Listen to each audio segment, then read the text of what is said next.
السلام عليكم بخوتي خواتاتي، كي دايرين؟ لاباس عليكم بخير؟ نتمنى ان شاء الله هاد لا فيديو لقاكم في احسن الاحوال. غنبداو بالصلاه والسلام على سيدنا محمد. اللهم صل وسلم على سيدنا محمد والصحابه اجمعين. هنايا البنات غنبقى نشارك معكم واحد الروتين ديالي المسائي.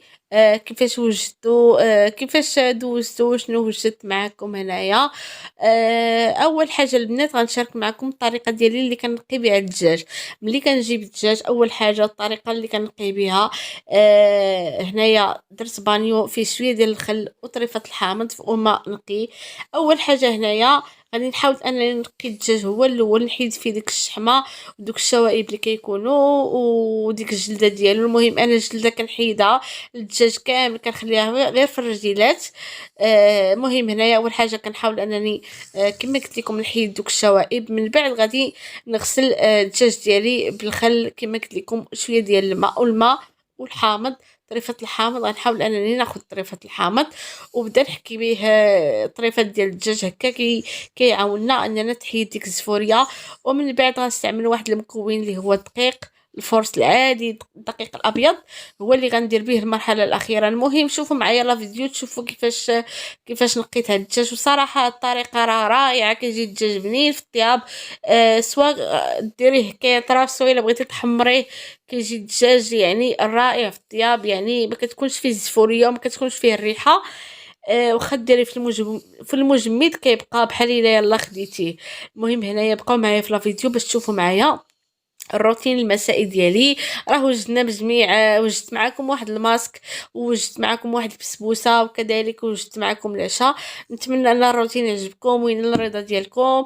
وإلا عجبكم اكيد ما تنسونيش بلي لايك ولي كومونتير محفزه باش ان شاء الله نستمر في تنزيل الفيديوهات الجديده. شكرا لكم.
زعما كنقي داك الدجاج ديالي كامل، كنحيد منو ديك الشحمه كما قلت لكم هنايا كديروا في هذا البانيو. كنحاول انني ناخذ طريفات ديال الحامض كنحكهم هنايا مع الطراف ديال الدجاج وكنديرهم في واحد الشبيكه حتى نكمل هاد الكميه كامله اللي عندي. ومن بعد غادي ندير ليه المرحله الثالثه اللي هي كنستعمل فيها الدقيق الفورس العادي. كندير هنايا غادي نخوي هاد البانيو هذا من الماء وغادي ندير فيه ما نقي وغادي ندير فيه شويه ديال الدقيق وغادي نحط فيه الدجاج ديالي كاملو وغنحاول انني نقيه مزيان هنايا وغنعمرو بالماء وغنكب فيه الدجاج ديالي وغندير ليه الدقيق وغنحاول انني نرقدو في داك الدقيق شويه. المهم الا كانت عندكم الوقت راه ترقدوه في داك الدقيق شنو الدور ديالو الدقيق انه كيحاول انه يحيد دوك الشحوم ودوك ليدام اللي كيكونوا فوق الدجاج وكيحيد منه ديك الزفوريه اللي كتبقى اللي ما كيحيدهاش الملح والخل والحامض. المهم هنايا كنحاول اني باقي نحيد داكشي اللي كيبان ليا هنايا. ايوا صافي كندير ليه هذا المكون السحري صراحه. الا عندكم سكنجبير ممكن انكم ديروا سكنجبير. انا المهم اكتفيت فقط بالدقيق كيف ما كتشوفوا هنايا. نحاول انني ندخل فيه داك الدقيق كامل ونحاول انني نمسحو او نغسلو بداك الدقيق ونحطهم في الشبيكه ومن بعد غادي نغسلو بالماء نقي. صافي هذه هي الطريقه ديالي اللي كنغسل بها الدجاج. صراحه صدقوني كتجي رائعه. وكذلك الدجاج انا الا بغيت نحمرو الدجاجه كنغسلها بنفس الطريقه كتجي رائعه وكتجي بنينه ما كتكونش فيها ديك الزفوريه وديك الريحه ديال الدجاج. المهم هذه هي طريقتي حبيت نشاركها مع المتتبعات ديالي. كما كتعرفوني ما كنبخلش عليكم باي حاجه. اي حاجه كنعرفها كنجي باش نشاركها معكم حيت نتوما راه عائلتي وانتوما راه شي حاجه كتعنيو ليا شي حاجه كبيره. المهم البنات هنايا غنستمر انني نكمل الدجاج ديالي كامل ومن بعد غادي نرجع معكم.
المهم البنات هنايا راه نقيت الدجاج ديالي كما كتشوفوا راه كيجي كيشعل كيجي. المهم نخليه حتى يسقطر مزيان عاد نديرو في لاصيكات ونديرو في الكونجيلاتور. هنايا راه وجدت العشاء حاجه خفيفه وصافي شلاضه والكفته ديال السردين هنايا كتعجبني وكتعجب ولدي.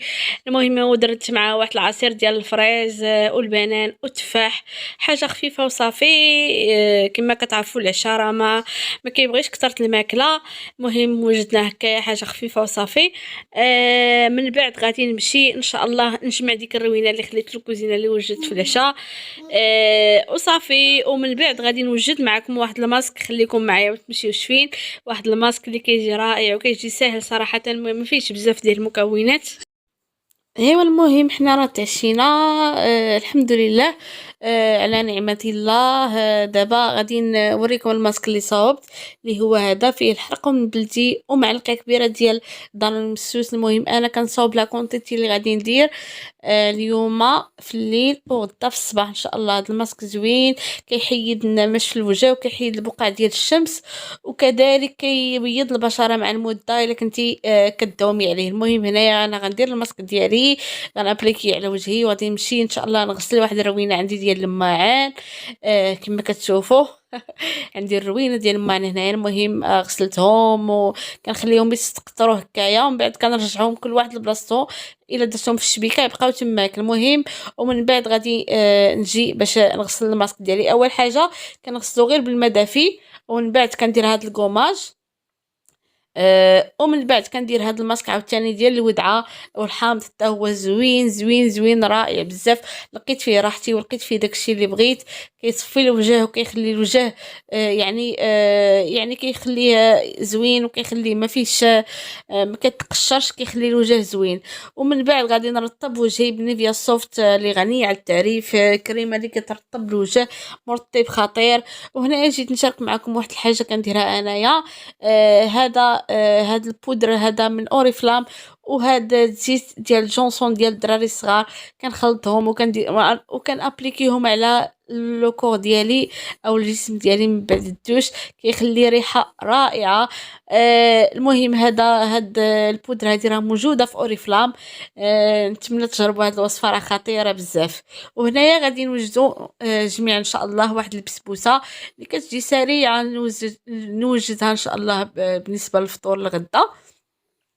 كنوجدها وكنخليها في الثلاجه حتى الغدا. المهم هنا المكونات: عندي كاس ديال الزيت، كاس ديال سنيده، نص كاس ديال الكوك، وكاس كبير ديال عصير الليمون، وقشور ديال الليمون، وزوج ديال خمارات حمرين، وواحد ساشي ديال الفاني. هادشي اللي غنحتاج في هاد البسبوسه. وكذلك السميده الرقيقه. السميده الرقيقه انا هنايا غنزيدها غير في الاخر.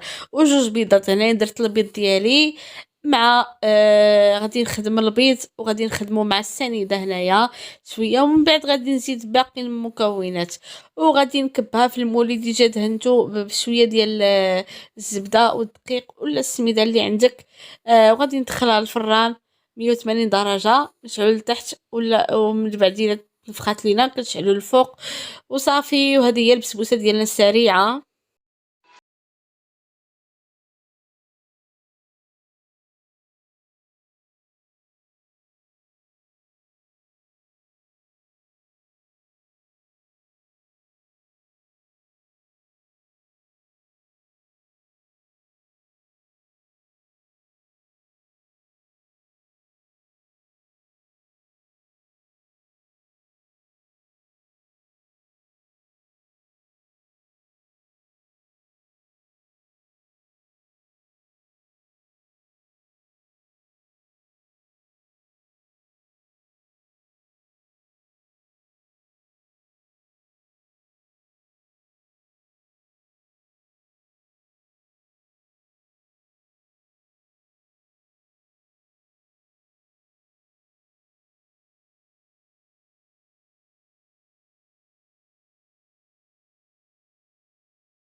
ان شاء الله غادي نشارك معكم الطريقه ديال البسبوسه. مهم ها هي انا ما زينتها بوالو.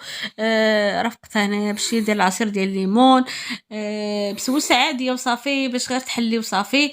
كتجي رطبه وكتجي رائعه بزاف. ان شاء الله نشارك معكم الطريقه ديال اللي كتجي زوينه والتزيين ديالها في فيديو قادم. هذه دابا غير ديال الزربه. المهم غنشاركها معكم بجميع التفاصيل ديالها، وجميع يعني المكونات ديالها بالتفصيل والتزيين ديالها.